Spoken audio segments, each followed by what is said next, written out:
I promised in my last video that I was going to make a video series discussing albums and songs that are hated by many people but I personally enjoy. Well, I decided to scrap the idea of making it into a series and just, throwing it all into just one big video. This video is, of course, going to be about hated albums and songs that I personally enjoy. Some of these picks might be kind of shocking to you, some of these picks might anger you, but who gives a shit? It's my channel and it's my opinion, and if you're gonna get so fucking bent out of shape over my opinion, then yeah, you could fuck right off. Anyway, let's begin. Oh, what's Saint Anger doing here? I already talked about Saint Anger in the last video extensively for 15 minutes. Well, this isn't about the Saint Anger album itself. It's more about an individual song that I really enjoy off the album, and it seems like many people fucking hate. Same thing for pretty much all of Saint Anger songs, but this one in particular, Invisible Kid. Invisible Kid, like I mentioned briefly in the last video, is my favorite song off Saint Anger. I like it more than songs like Frantic, the title track, Dirty Window, Unnamed Feeling. I really enjoyed Invisible Kid, and I was actually surprised to find out that a lot of people really hate Invisible Kid. Even the people who defend Saint Anger are like, yeah, Invisible Kid is a pretty shit song, and I don't get why. A lot of people do bring up that, yeah, Invisible Kid goes on for way too long. People say Invisible Kid should have been condensed down to 4 minutes or less, and I guess so. I mean, Invisible Kid is kind of a repetitive song, and it didn't exactly need to be 8 minutes, but that personally didn't bother me at all while listening to the song. I actually really love the song. I guess because of how catchy the song is. That's what made me really enjoy it, because it gets stuck in my head. It's a good kind of catchy too. It's not an annoying kind of catchy. I listened to the song and it's stuck in my head for a little bit. And I enjoy it. It's a really good song, and I've seen this on top many worst Metallica lists, and I really just don't understand why. I mean, I think Metallica's made much, much worse, even on this album. Shoot me again. Anyway, let's move on. Lulu by Metallica and Lou Reed. Okay, I guess I have a lot of explaining to do for this one. I don't necessarily like this album in the sense that I enjoy it in a serious way, and I actually legitimately enjoy the songs on here. No, I actually enjoy this album for comedic value. Actually, Metallica blasting away, James Hetfield screaming in the background while Lou Reed is trying to wail and try to not be drowned out by the music, because Lou Reed was so fucking old in this album. He sounds like a fucking old grandpa in this album trying to fucking sing metal. It's fucking hilarious, to be honest. That's why I ironically like this album. Not unironically. I don't actually enjoy this album. I just enjoy it when I want to have a good laugh, especially Brandenburg Gate. I mean, if you want a really good example as to show you how really, really bad this album is, listen to Brandenburg Gate and you'll be like, yeah, I can see why people think this album is complete shit. But this album isn't completely devoid of bad songs. I mean, Junior Dad wasn't that bad. It was a very quiet, slow song that was definitely in Lou Reed's range, and Lou Reed did do a good job in that song, and I commend the album for that. Junior Dad is an actual enjoyable song, and also, Metallica themselves isn't really that bad on this album. There was a lot of really good riffs in this album. Too bad they're fucking wasted and put on here. But oh well. I mean, Metallica themselves didn't do that bad in this album. It's really Lou Reed that fucking really tanked in this album and really made it so infamous like it is. And honestly, I think a collaboration between Lou Reed and Metallica would have worked if Lou Reed didn't sing in it. Lou Reed made a lot of songs with very sinister and dark lyrics that would suit Metallica so well. If he just wrote for this album and had James sing the lyrics, I think it actually would have been a pretty good album, pretty damn good actually. Again, the instrumentals on the album aren't bad at all, and it's really just Lou Reed that's the big problem with this album. But then again, at the same time, Lou Reed was the kind of guy that loved trolling the fuck out of the music industry multiple times. Lou Reed made an album called Metal Machine Music, which was literally nothing but just a bunch of electronic noise, and that's all the album consisted of. So seriously, go look up that album and take a listen to it. I mean, you don't have to listen to the whole thing. Don't torture yourself like I did a year ago. That was fucking stupid of me to do. But just listen to like a minute of the album, and you pretty much heard it all. And, you know, people were fucking outraged when that album came out back in 75, I believe. And Lou Reed fucking laughed it all the way to the bank because people bought that album anyway. And Lou Reed has always detested music critics and, you know, music fans that always expect, you know, a lot of out of an artist and, you know, always expect the same kind of album out of an artist. He fucking hated those kind of people. And he loved fucking with people so much with his music. And, you know, it kind of makes me think that maybe he was just fucking around with this album. Maybe. I mean, there's no way Lou Reed couldn't have known that this album would have been really, really not well received with people and critics alike. And he probably thought, you know what, fuck it, I'll just make a really bad album intentionally and add Metallica into the mix. I mean, he even fucking trolled Metallica potentially. I mean, imagine that. Lou Reed, fucking grade A troll, am I right?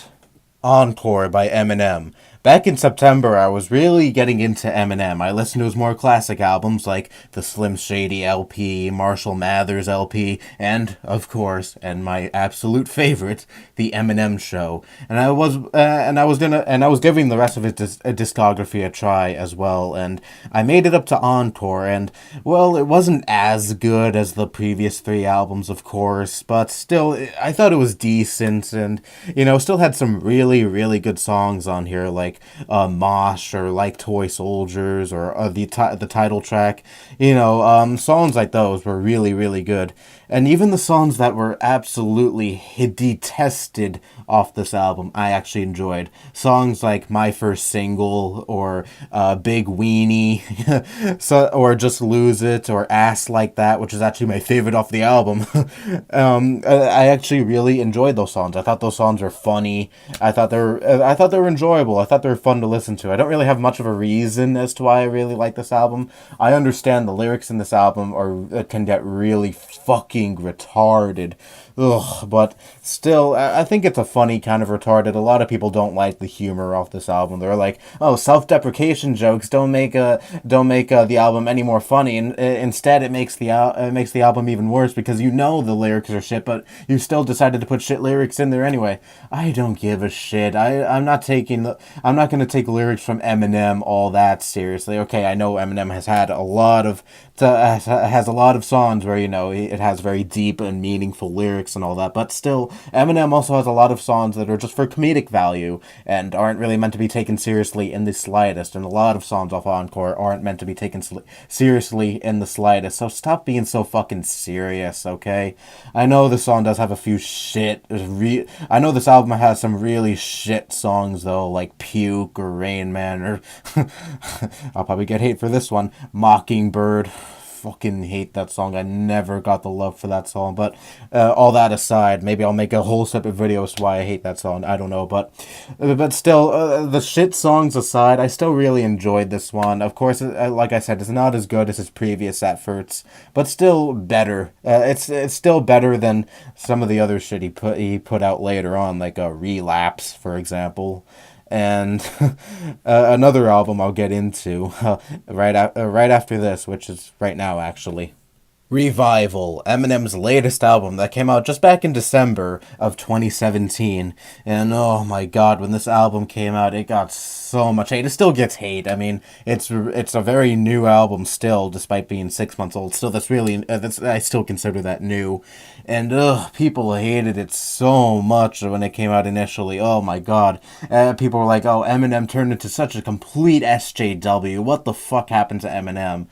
And honestly, yeah, they do kind of have a point. I mean, the song Untouchable is easily Eminem's worst fucking song. It's about white guilt and how you should be ashamed of being a white person. You know, white people are the cause of everything bad, even though that's the complete opposite of what he's been preaching his whole entire career. He was a white guy, a white rapper especially, in a black-dominated music genre, and he was able to still make it up to the top, despite being laughed at, despite being labeled as a joke, you know. He wasn't handed anything as a white guy. He lived in fucking poverty when he was younger, and he completely spit on the idea of white privilege, the thought of people, the thought of having white skin gives you these magical benefits that really you don't have, because, you know, it doesn't fucking matter if your skin is white, you could still be a poor fuck and have nothing. And Eminem completely, you know, made a mockery of those people, but now he's on the side of those people. But aside from that fucking dreadful song, I don't think this album is all that bad, honestly. The songs that have nothing to do with politics, they aren't that bad. I actually do really like the rock sound of this album. Rick Rubin was the producer. I did really enjoy the rock sound. I mean, me as someone who really enjoys rock music, you know, especially I would like it. But, you know, even though the lyrics on this album could be pretty shit, in many instances, it's still an enjoyable listen, and I don't like this album all the way through. I don't like every single song in this album, and I would say this is a little bit worse than Encore. Not by too much, but still not as good as Encore, if you could really label Encore as completely good. But still, I did enjoy this album, and, you know, again, the songs that have nothing to do with politics, they're fine, you know, it's really just, this album is mostly just Eminem reflecting on his life up until now, you know, talking about his decline in relevancy, and, all the events in his life that went down, and, you know, his regrets and shit, him apologizing to past foes, you know, shit like that, him making amends to people, you know, and it's decent. I would say the best song off this album is Framed, though. That is definitely the kind of song you'd hear off a classic Eminem album, and it's fucking hilarious, too. I really enjoyed that song a lot. So yeah, this album is decent if you don't really pay much mind to the really, really bad ones off this album. And while we're still on the subject of Eminem, Fack by Eminem. No, not fuck. I said fack. Fack, Fack. Oh, okay, I'll stop. So, this is widely regarded as Eminem's absolute worst song. People, a lot of Eminem fans fucking despise the fuck out of this song. It was an exclusive off Eminem's greatest hits album, Curtain Call, back in 2005. And it also came with the songs like Shake That, which you probably heard of, especially it was featured in a meme, especially if you know the specific meme I'm referring to. I forget the specific name of it. And it also included another really popular song, When I'm Gone, but it also had this, and this song also started off the album. And if you heard the song Fack, you know how fucking weird it is, but honestly, to me, it's just too hilarious to hate. I mean, come on, shove a gerbil in your ass through a tube. Who the fuck wouldn't crack up listening to that fucking genius lyric? And honestly, the song was also way too catchy for me to hate. I mean, it gets stuck in my head. Again, not in a not in a bad way like Invisible Kid, but it still gets stuck in my head, and it is pretty catchy. Just don't sing the song out loud. You wouldn't want to do that. The Final Cut by Pink Floyd. This one honestly just baffles me. I think this album was fucking amazing. Now, it's not on the same level as their Golden 4 albums, which is Dark Side of the Moon, Wish You Were Here, Animals, and The Wall. But still, I think this is a pretty damn close fifth, honestly. I really like this album. I think it honestly is really fucking great. Now a lot of people really hate this album. Pink Floyd fans fucking disregard this album and say, oh, this album was a piece of trash. I've even seen this album top a lot of worst albums of Pink Floyd lists, which honestly, fucking, they've made way worse albums than this. Come the fuck on. But still, idiots will be idiots. But aside from that, I think this album was fucking beautiful. I love the pianos in this album, the violins. It's really different from a lot of other Pink Floyd works, and I guess people really hate this because it was mostly just focused on one of the members, which is Roger Waters. The rest of the band at this point could not stand and Roger Waters, and they pretty much quit the band after The Wall because The Wall was such an ambitious project, and Roger Waters really just wanted to take a big grip on the band, and pretty much say, this is my band now. I write all the songs, I sing the songs, I compose all the music. I write all the music, I write all the lyrics, I do all this. This is my band, and I'm the star. And honestly, yes, the guy was pretty much a douchebag at this time, but he since went back on this and said talked about how much of a douchebag he felt, how much he felt he was how much he feels he was a douchebag at that time. And yeah, it's nice that he's sorry now, but at the time, he was an ass. But aside from all the problems going on with the band, and despite that he was really the only active member in this album, it's still really fucking good. It has some of their best songs on this album, like "Not Now, John," and especially the title track, which is absolutely fucking beautiful, and is honestly one of my all-time favorite Pink Floyd tracks. If you're not interested in listening to this entire album, at least listen to the album's title track. It is fucking beautiful.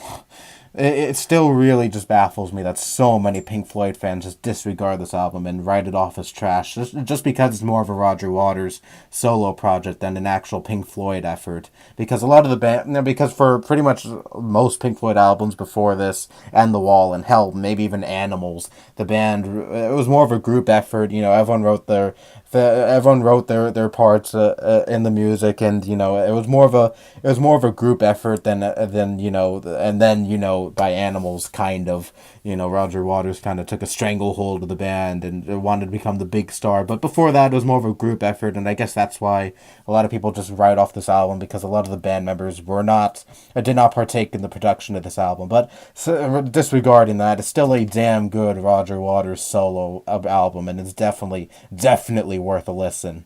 Alan's Psychedelic Breakfast by Pink Floyd, off of Pink Floyd's Atom Heart Mother album, released in 1970. Now, a lot of people really, really hate Alan's Psychedelic Breakfast, and I guess in a way I could kind of see why. I mean, for those of you who have never heard this song before, it is literally just a guy violently eating his breakfast while while music plays in the background. And I was part of this little hate bandwagon for this song for a little bit, and then I just grew to like this song. I mean, I think the background music is nice and calming. It's enjoyable. Of course, the guy eating kind of takes away from the seriousness the song, I guess, was supposed to have. But still, it's kind of funny hearing the guy violently eating his fucking breakfast while just this nice, calming music plays. I guess Pink Floyd was trying to go with that. Maybe it wasn't supposed to be a serious song. Maybe it was just kind of meant for a laugh. I mean, who the fuck can really take a song with a guy violently eating breakfast in the background very, very seriously anyway? And this album, it's liked by a lot of Pink Floyd fans. Some Pink Floyd fans do really hate this album, and even Pink Floyd themselves hate this album, which I don't understand why. I think Atom Heart Mother is a really good album, but I'm not talking about the album itself. The album itself isn't that hated compared to some of the other albums I've talked about here, but still, it does get its fair share of detractors, but I don't understand why. But this song especially. And for now, I don't really understand why people hate Alan's Psychedelic Breakfast so much. It's enjoyable, okay? And I once ate breakfast while listening to the song, and let me just say, it was an epic experience. Marmalade, I like marmalade. Tyshawn by Rush. This was off the album Hold Your Fire, released in 1987. And initially, when I first heard Hold Your Fire, I never really thought much of the song Tyshawn. And, for a few years, actually, listening to this album, I really do enjoy Hold Your Fire. It's a great fucking album. I never really thought much of Tyshawn. It was just another song that was there. It didn't really exactly stand out, but it wasn't exactly bad either. And it wasn't until I was watching a live stream by a YouTuber I really like called Undertaker Freak 1127. Someone asked him what was his least favorite Rush song, and he said Tyshawn by Rush. And I was like, that song? What song was that? And then I looked it up and I was like, oh yeah, that song. That song is awful. And then I found out a whole bunch of Rush fans hate the fuck out of Tyshawn. Even the band themselves hate the fuck out of the song. And I don't get the hate at all. I mean, again, it wasn't exactly a great song that stood out or anything. It was far from the best off of that album. But it still wasn't bad. I mean, it was just a song that was there. I don't think it's worthy of anywhere near the hate it gets. And I don't know. Maybe I'm just fucking crazy. Maybe I'm just fucking weird. But I never ever thought the song was inherently bad. And I'm not gonna make a huge case for this song because, like I've already made it clear that I really just don't care for the song, and I don't like it with a passion like I do with some of the other songs and albums on this list. But still, it's just a song that was there, and a song that I'd never really thought of until now. And now, whenever I hear the song, I just really try to find what exactly is so bad about it. I mean, holy shit! I try to find something really bad about the song, but I just can't. I don't know. Maybe some of you could listen to this song and, maybe you could find something bad about it. I don't know. But, I don't know. Maybe I'm just fucking crazy. The Red Album by Weezer. Released back in 2008, this is easily one of the most hated Weezer albums to date. That rhymed, whatever. It's not exactly their most hated album. That definitely goes to Raditude. Oh my God, what a fucking terrible album that was. But anyways, this is definitely up there though. And I never got why. I mean, I first listened to this album a few years ago, back in 2014, when I was trying out Weezer's shit. And I was listening to their entire discography. I thought their album Make Believe was a pile of dog shit, aside from aside from two songs, The Other Way and Haunt Me Every Day. None of which, and I hated the fuck out of Beverly Hills. Fuck that song. And I made it up to this album, and I was expecting to hate it, especially after reading reviews, very hostile reviews of this album that were made back when it came out, and a lot of Weezer, after seeing a lot of Weezer fans denounce this album, I was expecting something really, really bad. And when I listened to this, I was actually pleasantly surprised. I actually really liked this album. Even the songs that were really hated off this album, like Cold Dark World and Thought I Knew, those songs really weren't so bad. And I really do like the very different approach this album took. It had Rivers Cuomo is the lead singer of Weezer, and that really hasn't changed throughout their entire discography. No one else really took the spotlight until this album. They had their drummer Patrick Wilson take lead on vocals in a few songs, and even their drummer fucking played guitar in a few songs. And the singer Rivers Cuomo played drums in a few songs, and their bassist sang lead on all that on a few songs too. And every member of the band in this album took the front seat and sang a song, and they switched things up. They played different instruments and shit, and it actually worked out pretty well. I really liked the different approach this album took, but unfortunately a lot of Weezer albums had a complete fucking meltdown over this, and they still to this day goof on the album because of this, because God forbid the band take a risk and actually do something different for once. Oh my God. But of course, this album isn't without its flaws. Of course, there were instances where the lyrics were complete and utter shit. But then again, is Weezer really known for the very complex and deep lyrics? I mean, hell, I'm not completely denouncing Rivers Cuomo as a lyricist. I mean, he's written some pretty deep shit. Well, not too deep. I mean, Weezer never really had these very complex lyrics or anything, but he knows how to write a personal song and some really meaningful lyrics that really impact you. But still, Weezer, even in their most critically acclaimed albums, which are the Blue Album and Pinkerton, that has suffered from some pretty shit lyrics at times. But aside from that, I mean, lyrics aren't really everything to me. I mean, if a song has shit lyrics, that's fine, as long as the song itself is enjoyable. I'm okay with that, okay? But also the song "Everybody Got Dangerous" off this album was pretty fucking bad.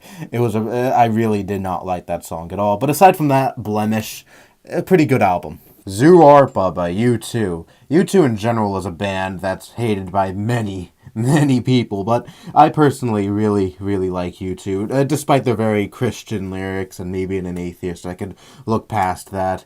I still really enjoy their music, and honestly, I really, mainly, the main reason why I really like this band is because I have a lot of memories attached to this band. It was really the very first band I got into when I was really little. And their song "Beautiful Day" is really the first song I remember ever listening to. Of course, I'm sure it's not the very first song I listened to, but still the first song I actually remember listening to and really, really enjoying. So I guess there's a hint of bias, and I can admit that some of U2's stuff isn't exactly great. looking back at it. It's not exactly as great as I thought it was as a little kid, but still, I still think they're a very solid band. But this album, in particular, is also very hated, and also one that's lambasted by a lot of U2 fans. They say this album is shit. This album is pure garbage, and I guess I'm coming at this from a little bit of a bias, but this was really the first U2 album I listened to from front to back. Yeah, it wasn't Joshua Tree, it wasn't War, it wasn't any of their other classic albums, it was this one.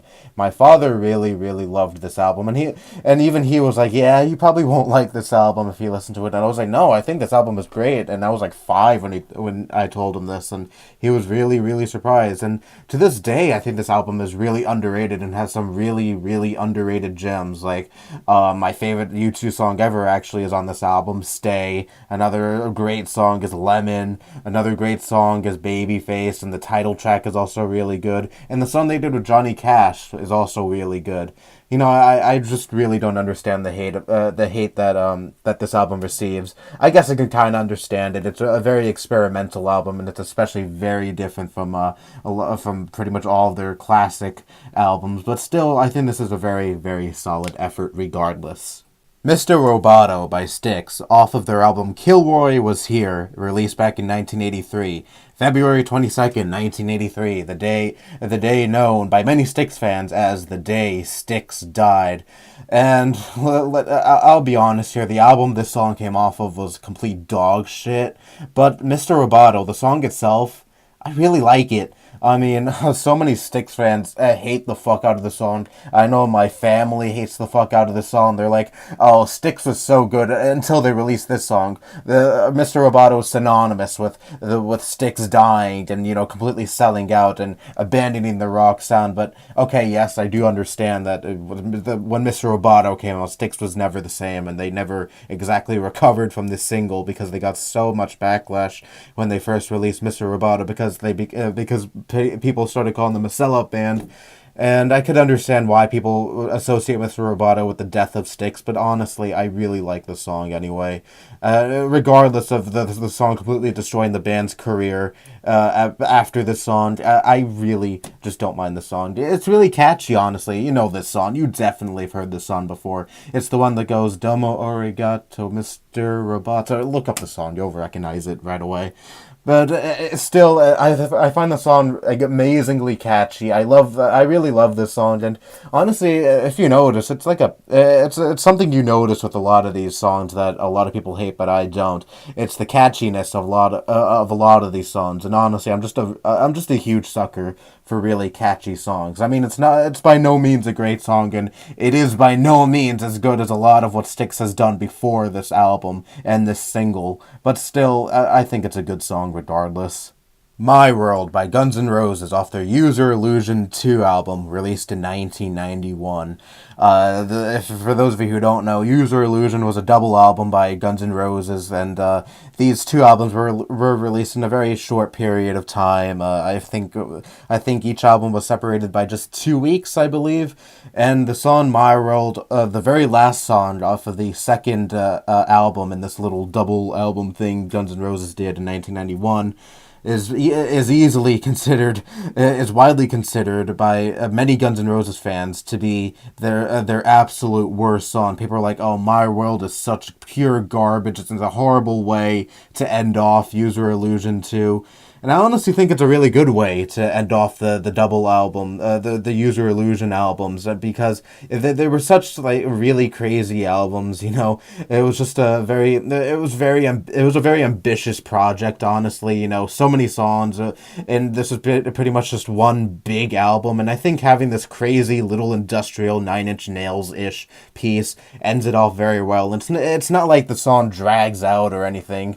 It's just a 1 minute, just a barely under 2 minute song, and it's really a nice look into the whack job that is Axl Rose, a nice look into his mind. You want to step into my world. It's a socio-psychotic state of bliss. I am horrible at doing an Axl Rose impression, I'm sorry, but still, I really do like this song. I mean, it's not a great song, and it's nowhere near Guns N' Roses' best, but still, it's a nice little decent song, and it's a nice little way to wrap up the double album.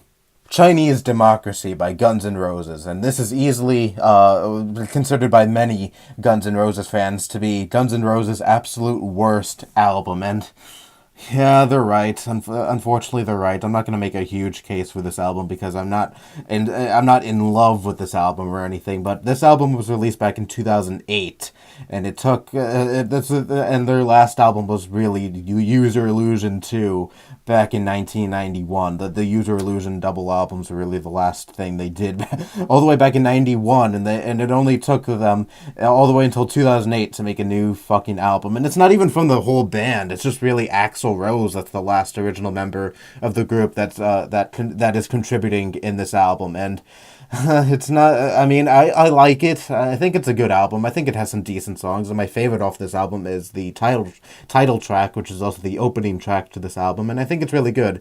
And really, people hate it for the same reason people hate the final cut by Pink Floyd. It's really just an Axl Rose solo project. If anything, it's not really a Guns N' Roses album because all the other original members have really fuck all to do with this album, and it's just Axl Rose, and that's it in this album. And this is the last Guns N' Roses album too. They didn't. Axl Rose didn't do anything with the band after this album. Now I can't say for the future. Maybe there will be another album. I don't know. I highly doubt it, but. Yeah, this album exists, and it took a long-ass time. It took a lot of delays, too, which is probably also why a lot of people hate it, too, because this album was delayed to hell. Oh, my God. I think this album was supposed to come out in the early 2000s, and it was pushed all the way to fucking 2008, causing fans to get really pissed off and get really, really impatient with Axl. And also, when I say, I should have mentioned this earlier, the Spaghetti Incident also came out after the Illusion albums, but I don't count Spaghetti Incident. That was an album full of covers, and it wasn't their own song, so I don't really count that album as an actual Guns N' Roses album. So really, I just think there's, for new material by Guns N' Roses, there was a huge gap between 91 and 2008, as you'd imagine. So there you go. Those were albums and songs that were hated by many, but that I personally enjoyed myself. And I was, like I said in the end of my Saint Anger video, I originally intended for this to be a little series where each individual song and album gets their own video and I discuss it. But as you probably noticed, for some of these picks, I didn't really have exactly much to say, and I don't think some of the songs and albums I discussed would have been made into an interesting video where it'll probably just be a 1-minute video where I'm like, oh, this album or this song, it's alright, it's catchy, I think it's good, just meh, it's whatever, end of video. Those probably wouldn't have been good videos at all, so I just decided to make just cram it all into just one big video, and each album and song gets its own little segment, and when I'm done I can just easily move on to the next album. So I feel like this format is much better, would have been much better than what I was originally planning on doing. So yeah, also be on the lookout for more music content. Music is something I am incredibly passionate about, and something I really should have delved more into with this channel as I was doing this for however long I've been doing, music should have been something I should have been discussing on this channel since like day fucking one, because I love music, probably even more than I love gaming. It's a huge passion of mine, and now I just want to delve more into music. It doesn't mean you're not getting the traditional shit, it doesn't mean you're not getting any more videos where I just rant about whatever's on my mind, or whatever stupid shit I read about on the news, or stuff relating to gaming and shit. It doesn't mean you're not getting any more of that, but you're probably going to be seeing more music related content on this channel because it's my channel and I can talk about whatever the fuck I want on my channel, and it doesn't matter if you don't give a shit about music. I'm sure there is a huge portion of there is a chunk of my audience that does not give a rat's ass about music or the music that I